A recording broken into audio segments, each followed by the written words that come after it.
Welcome back to the Means of Grace podcast, a production of the Western North Carolina Conference of the United Methodist Church. I am Reverend Jesse Enniss, and today it's just me and my favorite co-host, Reverend John Yeager. John, what's going on, man? How are you doing today? I'm doing well, Jesse. It is early August 2025 here in North Carolina. And Jesse, do you know what that means? It means that my Florida Gators are still the reigning champions of the college basketball world. And how are you doing, Jesse? Forget it. I'm doing well. I'm just wrapping up my first month of full-time ministry. I've been part-time for a long time, 8 years, but congrats to all of you who are wrapping up your first month of your new appointments, and a special prayer for our new superintendents as well. We want to begin today's episode with a reminder of why this podcast exists. It's easy to feel isolated in ministry and in life and in our daily routines. This podcast hopes to remind us that we're connected across miles and ministries, pews and pulpits. We're going to remind everyone in this episode that you are not alone, and some of the ways you can get more involved as well. So today we're taking a few minutes to check in, not just with each other, but with the wider church. We've gathered some news, some updates, and some stories from around the United Methodist Church, and especially the Western North Carolina Conference. John, in these crazy times, do you have any inspiring words for us today? Oh, I do. We're going to do a lot of fun things in this episode, check in a little bit with the bishop, a few other of the directors of the Western North Carolina Conference that work in the conference office. They've got some words of wisdom, some information to share with y'all. But I want to start with, these are crazy times, and the bishop has really started to push this to take notice, to see what's happening around. Don't ignore it. Don't sweep it under the carpet. So this is what some of my thoughts, that maybe everything is for such a time as this. And it wasn't a prayer. It wasn't a prophecy. It was a question. Most of the best stuff starts with a really good question. A question whispered in the corridors of a Persian palace, passed between a reluctant queen and a father figure with nothing left to lose. Who knows? Maybe you were born for such a time as this. The line comes from the book of Esther, chapter 4, verse 14. A moment of holy tension, wrapped in political danger. Jewish people were on the brink of annihilation. The king, blissfully unaware of the scheming unfolding under his nose. And Esther, an orphan, a foreigner, a stranger, and now, by some absurd twist of providence, queen, was being asked to risk it all. Mordecai, her cousin, adopted father, doesn't sugarcoat it. Like the bishop, he doesn't promise success. He doesn't even command her to act. He just asks the kind of question that echoes across centuries. Who knows? Perhaps you have come to royal dignity for such a time as this. It's not just a call to courage, it's a confrontation with our comfort. We imagine destiny as a clear, shining path, paved with clarity and obvious signs, but more often it comes disguised as inconvenience, trouble, as a moment you didn't ask for, yet somehow it asks something of you. We want God to part the seas, but sometimes God just opens a window and waits to see if we'll speak up. Esther could have stayed silent. She could have obeyed the protocol, preserved her position, held the company line, and hoped someone else would handle it. But silence in that moment would have been a kind of consent. What if the same is true for us? I've heard the lament. Lord, how long? The call goes up to those, or from those of us who have looked around and we don't recognize the world around us. And there's a huge part of us that would rather not live in it than recognize it. What if the same is true for us? What if the world isn't just falling apart on your watch, but rather falling apart in our own hands because you're holding the piece meant to fit into the broken place? You're not born at the wrong time. You haven't lived too long. You were not born into the wrong century or the wrong country or the wrong fight. You were born for now. For climate disaster, democracy in peril, for school board meetings that feel like spiritual warfare, for headlines that make you hope feel like fiction, for deep division in our churches, for another diagnosis, another loss, another fire. But you were born for such a time as this.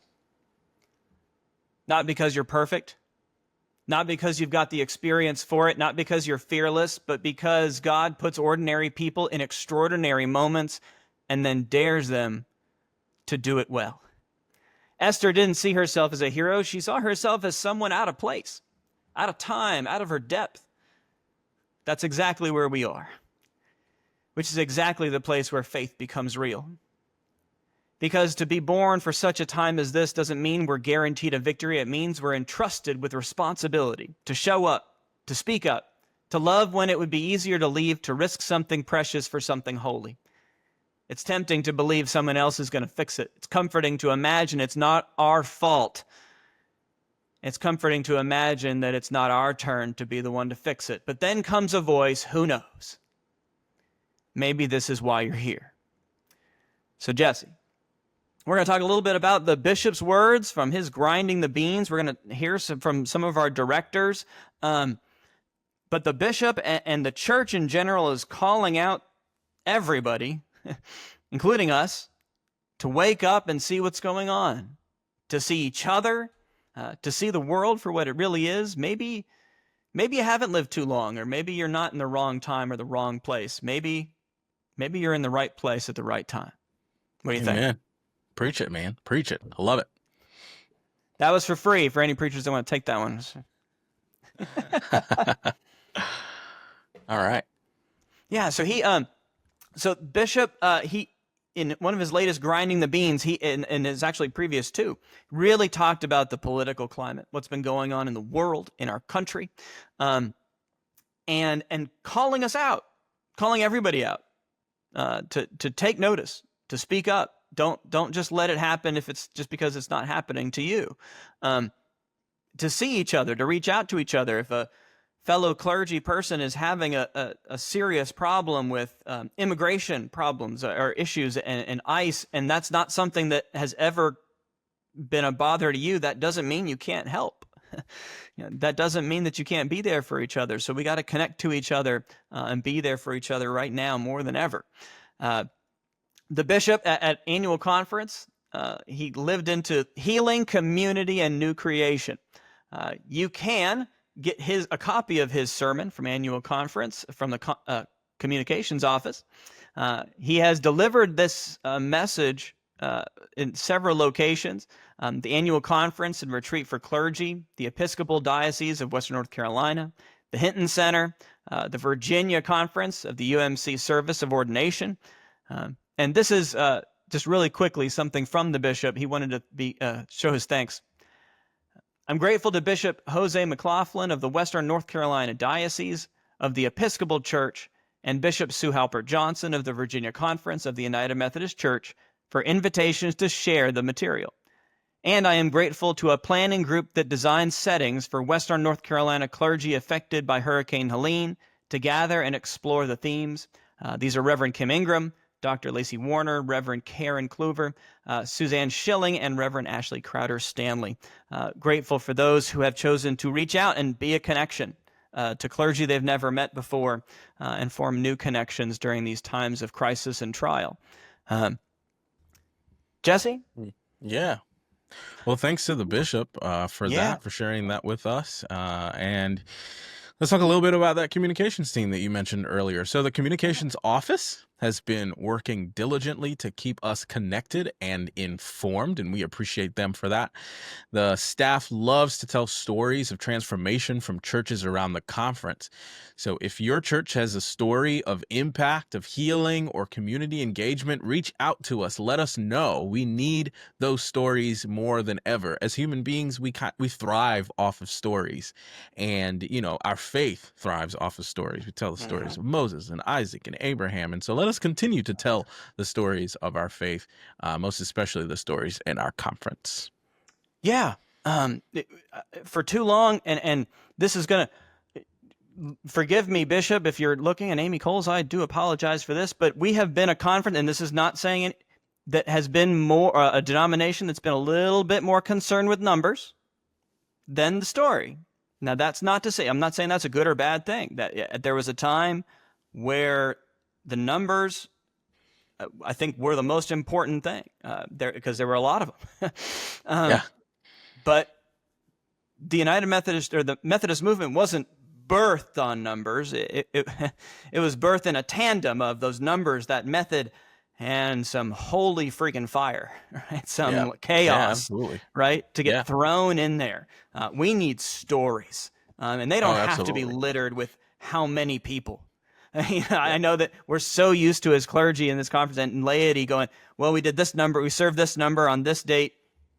Yep. Tell the story. When Jesus fed the 5,000, or how many is it? 2,000, 3,000, 5,000, depends on the story, right? Depends on the story. That's right. Because that's not what mattered. Exactly. The story. Exactly. So please, the communications department, us here, gosh, it means of grace, want to tell stories about your stories of what you're doing right now, where you've been, where you are, and where you're going. So look on your social media feeds for clips, graphics, videos, podcast clips from the communications department. It's about helping everybody stay informed, feeling inspired, staying grounded together in faith. I want to talk about something cool, Jesse. Do it, man. I'm looking forward to it. I mean, that's all cool, but man, when I gotta say, I got tickled by this. So it's no longer church development, and fresh expressions is no longer the main thing. It is now the Office of Reimagining Congregations. That is headed up by Bev Copley, and the associate director is Luke. Is Luke? What's Luke's last name? Edwards. Luke Edwards. I was like, Jonathan Edwards? Luke, man, my bad. I'm just going to keep that in there just so that you can rib me later. Because Luke Edwards, of course. I was just on the phone with you 5 minutes ago. Anyways, he is the associate director of this, and I have decided that I'm going to try to start this. Jesse, you ready? All right, let's do it. I'm going to call them Reimagineers. Okay. You think it's going to catch on? I think it'll catch on. Let's see if it gets all the way to Disney, and let's see if we get sued. Oh, the AI algorithm already got me right there. Boom, boom. Reimagineers, though, but I like it. I like the thought. Yeah, right? I do too. What do you think? This kind of, I don't know, a little more whimsical, right? A little bit more ambiguous, free thinking. And I think it emphasizes the creativity that is involved when we are reimagining our congregations. We're trying to do something that the church has never done before. We're entering into a new age of the church, and it's going to take some reimagineers, some folks who are willing to think outside the box and do something creative and something new. And so I'm excited. I'm excited to be a part of that movement for sure. Yeah, it's a new. So I thought about it for a while. I was like, church development. It sounds like there's a kind of a process that every church goes through, right? There's a development plan, right? And every church can do it. But that's not true anymore. I'm not sure it ever was, but it's definitely not true. Anymore. Yeah. So I love this concept of constantly reimagining, because that's something you can do all the time, and it reinvigorates you. I love it. Let the Spirit lead you. Let the Spirit lead you, and that creativity will flow. Yeah. We have a quick word. I'm grateful. From Bev. First writes that she's loving her new position in the conference, directing the newly formed Reimagining Congregations, and she's onboarding with the Wesley Community Development. Her favorite part of this month and first month in her job has been listening and learning. It's a great way to start. Yeah. I And love it. her associate had a word for me. He would like to quote Heraclitus. That's right. I had to look up how to spell it. But he said the only constant in life is change. Amen. And there it is. Give the office of reimagining congregations a call. They are very excited to listen to where you are now, where you've been, and to reimagine how things are in the future. I'm really excited for it. I might give them a call. I think you should, man. I think it's I great. really might do it just to. I mean, I'm excited. everybody should, just to have somebody to, like, Yeah, just talk make sure things you through. got the right name. Like, yeah, Luke, man, gosh, yes, Luke Edwards. He's never going to invite me to a soccer game now. Never. That was my never. last chance. That was it. That was I it. lost it. That was it. Oh man, but I liked the Heraclitus though. The only pretty thing, cool. it's 100% true. Yep. Yeah, and everything is. I think those types of things are going to be the norm for a long time now, because for such a long time, church was so successful. It just was, right? Yeah. I talked to my father several years ago about ministry during 80s and 90s, and he said you'd put a sign out in front of the church that said whatever was a free or $5 lunch or whatever, and the main concern was having enough food. That was Yeah. there was very, very few conversations around, gosh, I don't know if anybody's going to come. Yeah. I don't know if we're going to have enough people. Is this worth it? It's just a very, very different world now. So reimagining everything. Yeah, and I think to your point, the world is different, and so we've got to do some different things, and so yeah, we won't be left behind in this this new age of creativity and innovation and things like that. We're gonna roll right along with it. The same God that created us has blessed us to be creative, and so we'll go ahead and live into that likeness of God. Yeah. One of the ways we can do that nowadays is tech. Don't Absolutely. be afraid of it. We don't want to hear. So one of the things is, so I've got a few sayings. There's no such thing as a retired disciple. It's one of my sayings. Amen. Right? It's no such thing. Amen. People in churches retire all the time, and then they kind of drift away from the church and they go, whoa, where are you going? Yeah, no. Like, this is a life term. This is not. There is no like I put in my 20 years. Right? Exactly. You got to keep going. If you've got more time because you're retired, that's great. Yeah. More time. But one of the big hurdles I've heard from people retirement age and older is the tech. I don't know. It's too much. I'm too old now. I don't want to learn a new thing or whatever. No. Well, then you weren't born for the time such as this. You have not lived too long. Pick it up. You can do it. I think we need to remember. I think we need to remember that, again, we are created in the image and likeness of God. And if we serve a God of infinite wisdom, that means that there is so much more for us to learn, and that our God will not put a cap on that. No. God will not put a cap on how much we are able to learn and how much we are able to adapt. If you are willing, you can learn. The whole point of this technology is to make things easier. It's not that difficult. Okay. Just get connected with someone who is willing to teach, and we'll walk through it together. And I think it's another great opportunity for folks to connect, for folks to build relationships, and for folks to have stories to tell. Yes. Stories of, the time when you couldn't figure out how to turn a doc into a PDF and your eyes were opened. Okay. Or if you've got Let's one of tell those that great story. old stories that is only on paper, we can get it out there. We can get it out there, put it on a blog. Yeah. Let the world have an opportunity to share in your creativity. The possibilities are endless. So let's live into that. And speaking of tech and technology, from behind the scenes, but essential to all that we do, the IT department is rolling out several upgrades. A new conference-wide digital dashboard is being developed to streamline reporting and data sharing. They've improved cybersecurity protocols for local churches. From Chris Hampson, our friend Chris Hampton would like to say, to remain vigilant. Just because you are a church, a nonprofit, a clergy member, doesn't mean you are immune to cyber attacks. Don't click links in emails unless you know the sender. And if you're not 100% sure, I would say just it's not worth it. Always check the from address. Most companies will only send emails from a company domain such as at Microsoft.com or at WNCCUMC.net or something like that. Note that the bishop, most especially, will not email you from a Gmail account asking for gift cards. The bishop does not need gift cards. He's good. He's got it covered.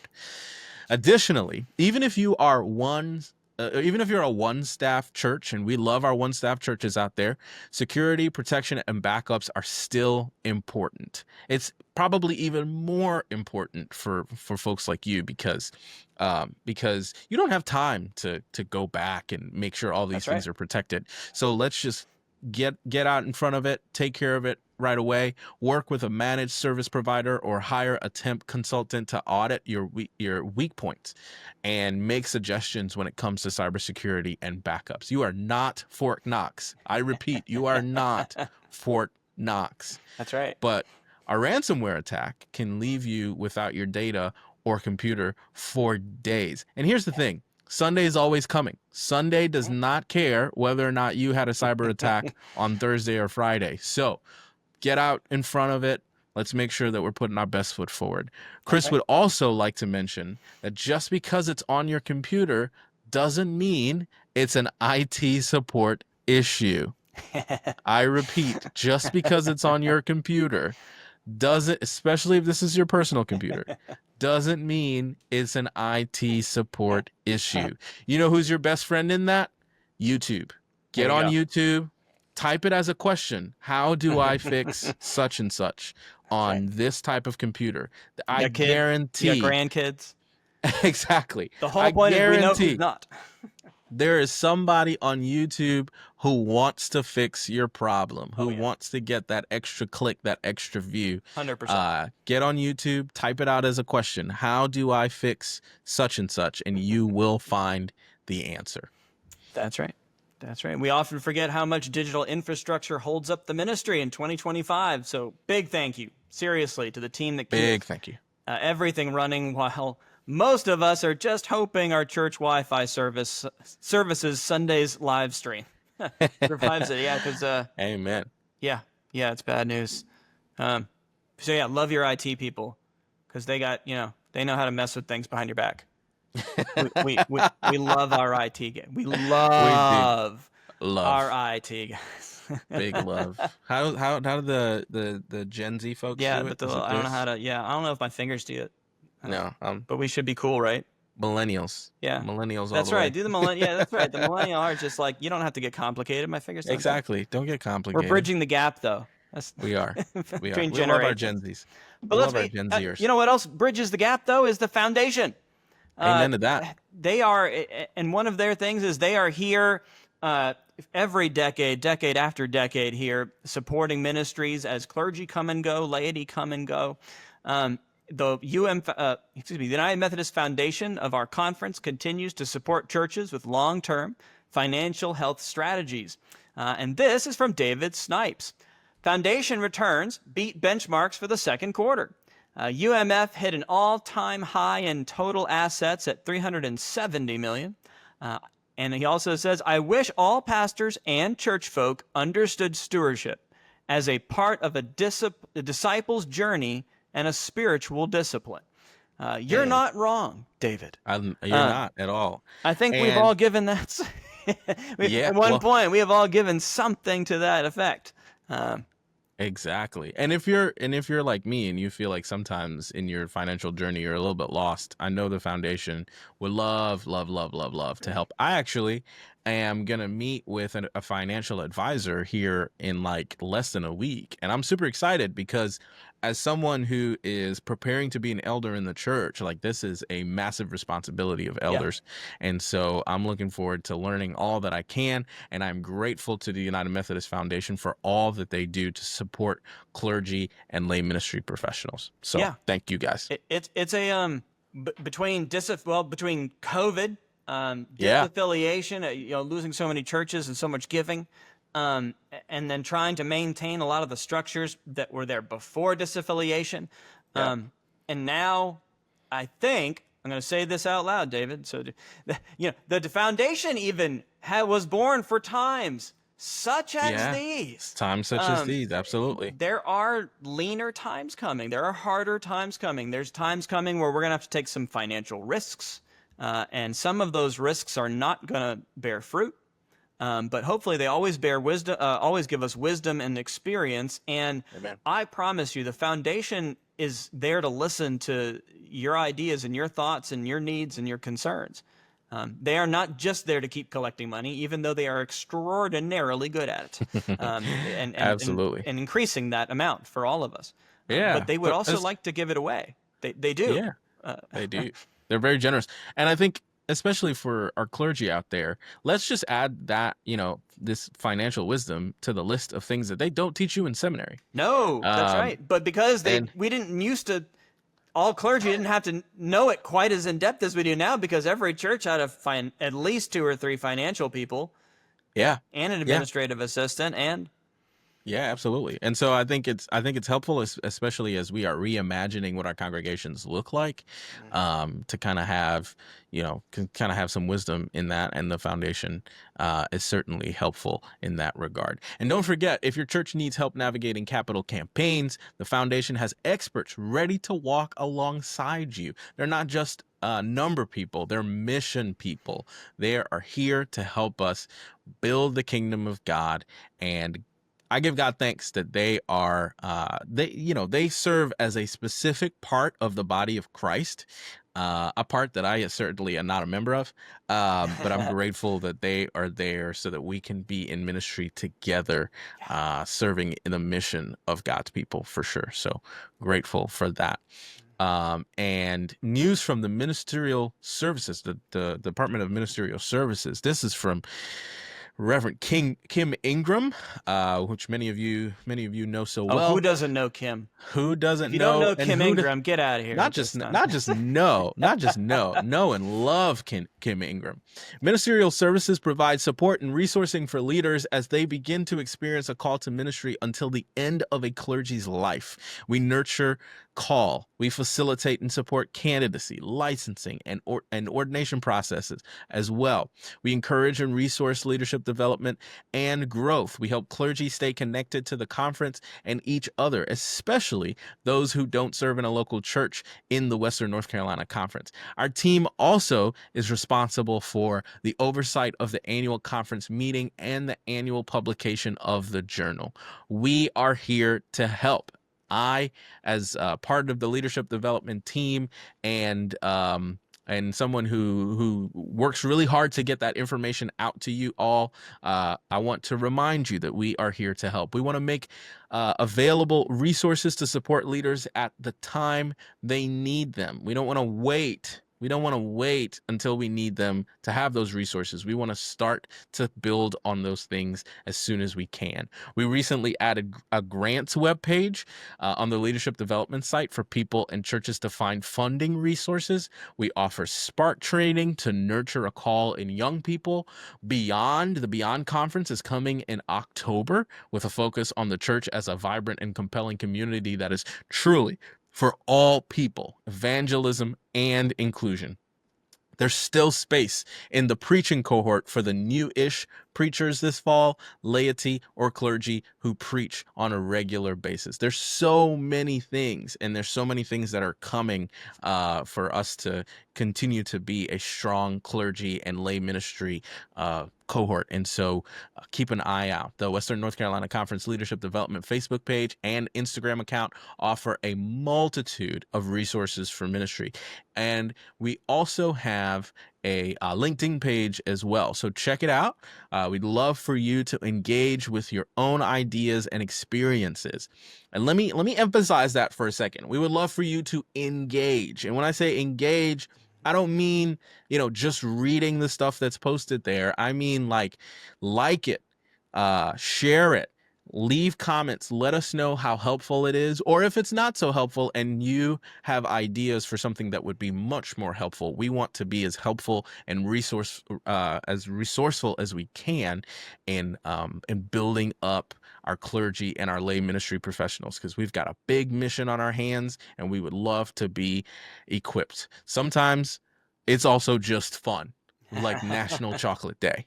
So we love to be a part of all of those experiences as well. Yeah, there's so many connections there, right?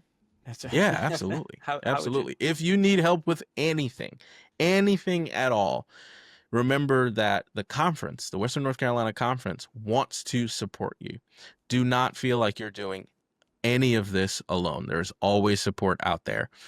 So as we wrap up today, we just want to return to that simple truth. You are not alone in this fight. Whether you're a deacon serving in a hospital, a lay leader figuring out how to host a community dinner, or a pastor wondering if you're really making a difference, you are part of a larger story, our story.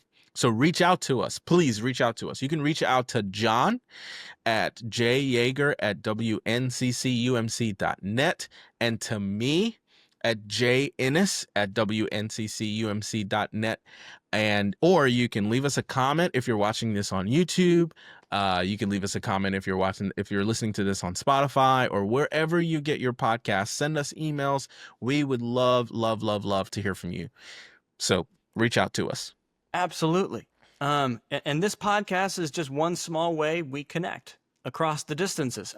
So if something today made you smile, reminded you of your call, frustrated you, or just gave you a second wind, share it with someone else, or reach out to us and tell us how we connected with you today. We love to hear it, and we would love to tell your story of how it connected with you. If you have any ideas for future episodes, stories, questions that you think that people would like answered, or voices that we need to highlight, let us know. Because connection isn't optional. You only do it well or poorly.